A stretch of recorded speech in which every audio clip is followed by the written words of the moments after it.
Hello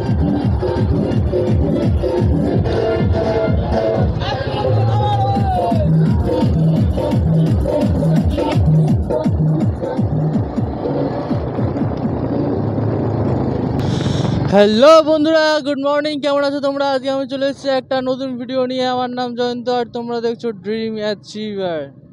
এখন ব্যাপারটা হচ্ছে যে 4:22 হয়েছে।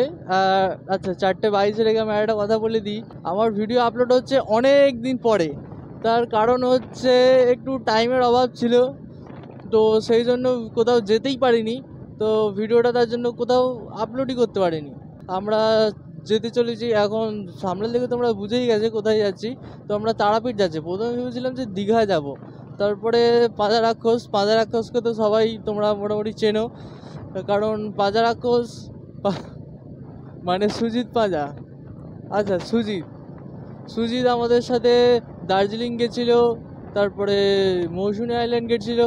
তো এখন সেই সুজিতের সাথেই আমি যাচ্ছি এখন তারাপীঠ। ওই বললো যে দীঘা তো অনেকবার গেছি, চল তারাপীঠ যাব। তো এই হচ্ছে আমাদের নেতাজি মোড় থেকে আমাদের এখান থেকে বাঁ দিকে নিয়ে নিতে হবে, মানে সিঙ্গুরের দিকে যেতে হবে। সিঙ্গুর থেকে আমরা দুর্গাপুর হাইওয়ে ধরবো। তো বন্ধুরা, এখন টাইম হয়ে গেছে 4:30 বাজে, আর এখন আমরা হাইওয়ে ধরে ফেলেছি। এই মাত্র জাস্ট হাইওয়েতে উঠলাম।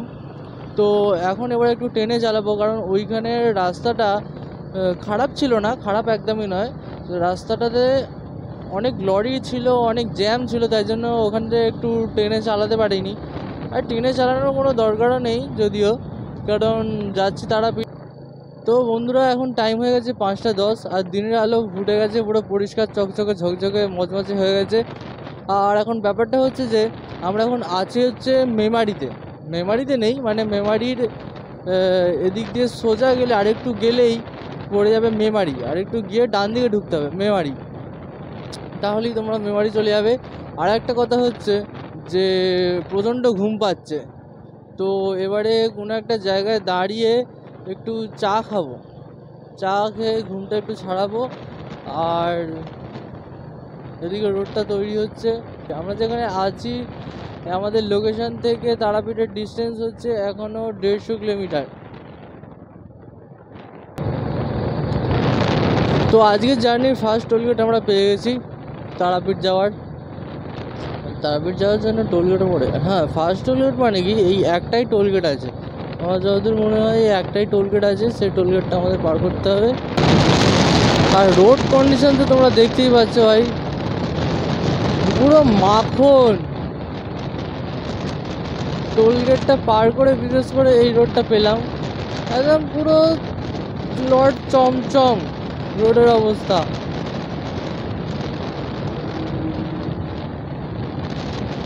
তিন 6 লেনের রোড ভাই, একদম পুরো সেই রোড কন্ডিশন।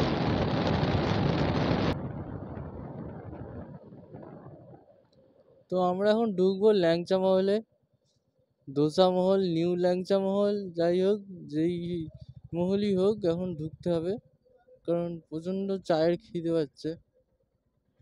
তো বন্ধুরা, এখন টাইম হয়ে গেছে, কটা বাজে? 5:30।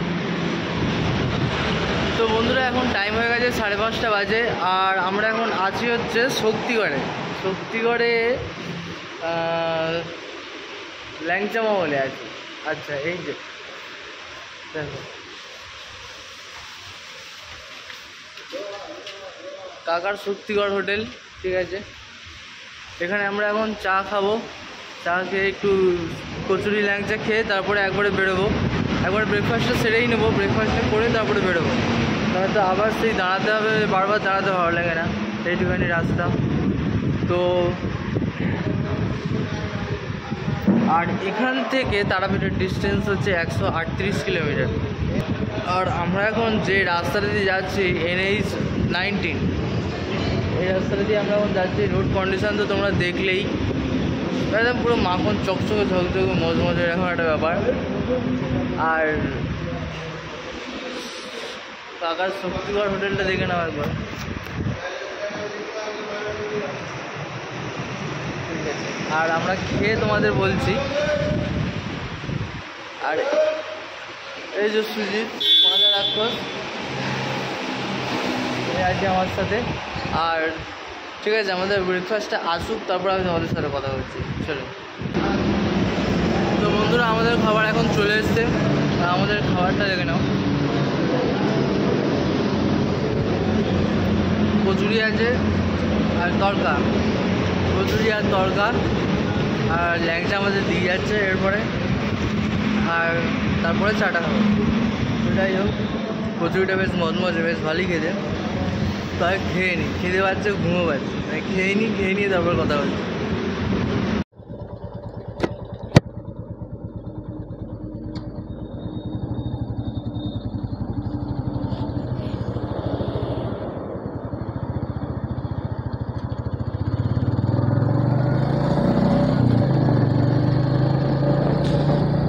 তো বন্ধুরা, আমরা এখন ল্যাংচা মহল থেকে বেরোলাম। অনেকক্ষণ এখানে বসে ল্যাদ খাচ্ছিলাম যাকে বলে। এখন মোটামুটি 6:40 হয়ে গেছে। এখান থেকে তারাপীঠের ডিস্টেন্স হচ্ছে 138 কিলোমিটার, কিন্তু 138 কিলোমিটার গুগল টাইম দেখাচ্ছে 3 ঘন্টা 14 মিনিট টাইম দেখাচ্ছে। তো বুঝতে পারছি না রাস্তাটা কেমন হবে। এখন তো রাস্তাটা দেখতে পাচ্ছি পুরো মাখনের মতো, তবে সামনে হয়তো রাস্তার জ্যাম ট্যাম কিছু আছে, কি খারাপ আছে।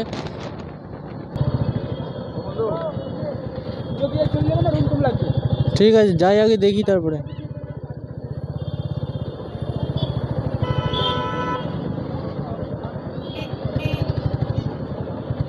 তো তারাপীঠে আমরা এন্টার করে গেছি, আর দেখতেই পাচ্ছে এখানে রুম দেবার জন্য সব লোক সামলে পড়ছে। কিন্তু আগে আমি আসছি, আগে দেখে আসি। তো বন্ধুরা, আমরা এখন রুমে চলে এসেছি, তারাপীঠে ঢুকে পড়েছি।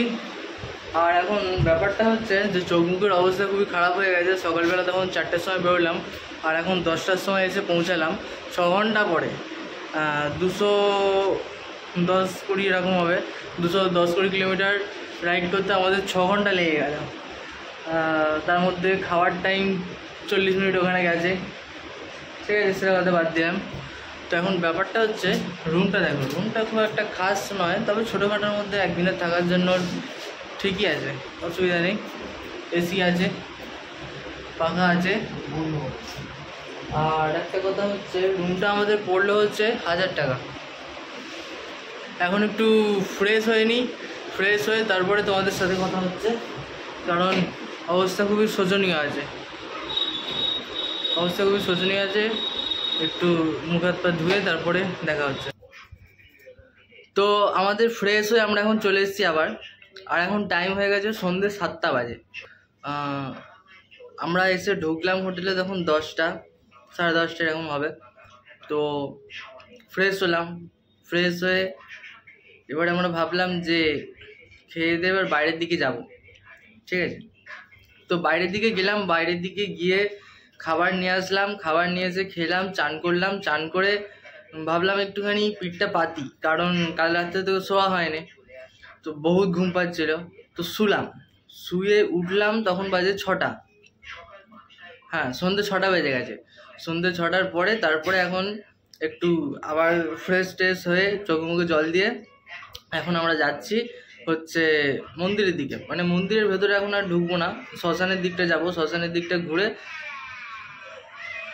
শ্মশানের দিকে যাব।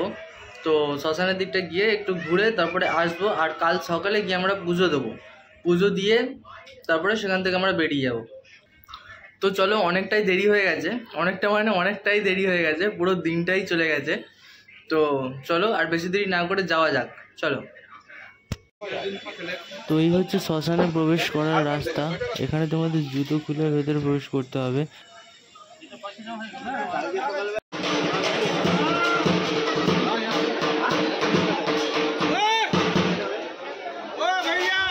এই হচ্ছে বলির স্থান। এখানে মাঝে মাঝে নয়, মাঝে মাঝে বলাটা ভুল হবে, প্রায়ই এখানে বলি হয়।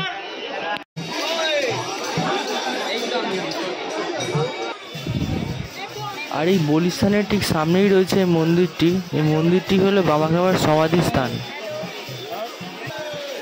আসল জায়গা। ওখান থেকে কিছুটা এগোলেই রয়েছে এই স্থানটি। এখানে রয়েছে মায়ের পাদুকা। এখানে ভক্তরা আসে, ধূপ মোমবাতি জ্বালিয়ে নিজের মনস্কামনা মাকে জানায়।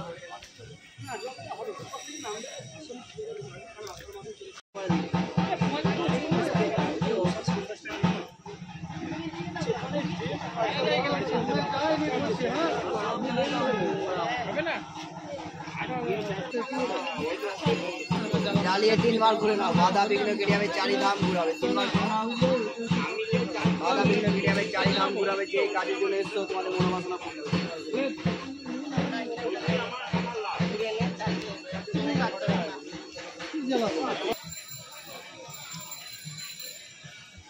এরপরেই রয়েছে আরেকটি মূর্তি বাবা খাপার, যেখানে ভক্তরা আসে, মোমবাতি জ্বালায়, তাকে প্রণাম করে।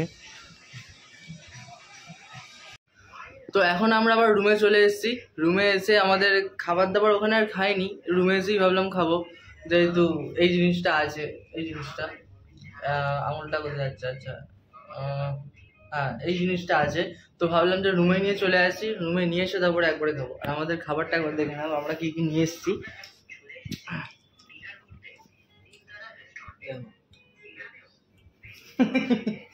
হ্যাঁ, এইগুলো সব চলে আসবে, কিছু করার নেই। আমরা এখন নিয়েছি হচ্ছে রুটি আছে, রুমালি রুটি নিয়েছি, আর রুমালি রুটি নিয়েছি একটা, চিলি চিকেন, রুমালি রুটি নিয়েছি, চিলি চিকেন নিয়েছি, আর চিকেন টিক্কা নিয়েছি, আর একটু ফল কুচো নিয়ে নিয়েছি।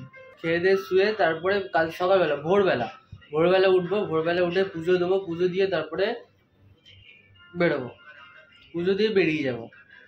তো চলো সাথে থাকো, দেখতে থাকো ড্রিম অ্যাচিভার।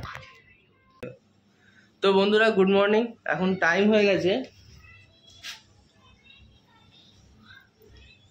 8:20 এখন টাইম হয়ে গেছে। আর এখন ব্যাপারটা হচ্ছে যে কালকে রাত্রিরে খাওয়া দাওয়া করে শুলাম, শুয়ে এখন ফ্রেশ ট্রেশ হয়ে পুরো চান ফান করে রেডি। এখন আমরা যাচ্ছি হচ্ছে পুজো দিতে। তো আমাদের এখানে চেক আউট আছে হচ্ছে 10টার সময়, আর এখন 8:20 হয়ে গেছে। তো জানি না কি হবে।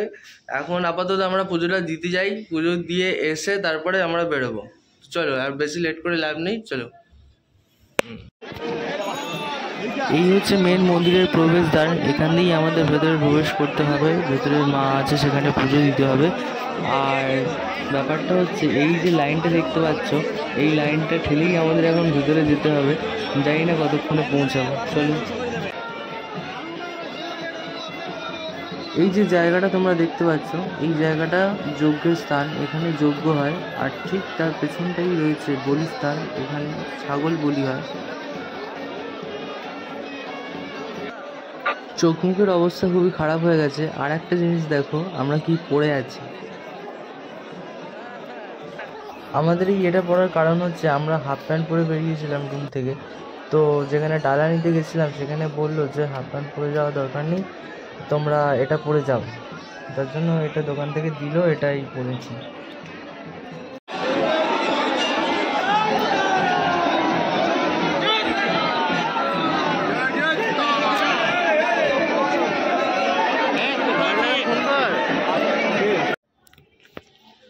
তো বন্ধুরা আমাদের পুজো দেওয়া কমপ্লিট হয়ে গেছে। এখন আমরা জামা প্যান্ট পরে আবার রেডি হয়ে গেছে। এবারে আমাদের বেরোনোর পালা। ব্যাগ ফ্যাগ গোছাচ্ছি, ব্যাগ গুছিয়ে এবার আমরা বেরোবো। ভিডিওটা তোমাদের কেমন লাগলো তোমরা অবশ্যই জানিও কমেন্টে। ভালো হয়েছে না খারাপ হয়েছে, কোথাও কি ভুল হয়েছে, সেগুলো সব তোমরা আমাকে কমেন্ট করে জানাও। তাহলে আমিও বুঝতে পারবো যে ভিডিওটা কোথায় কম হচ্ছে, কারণ ভিউজ তো একদমই আসছে না আমার। ঠিক আছে,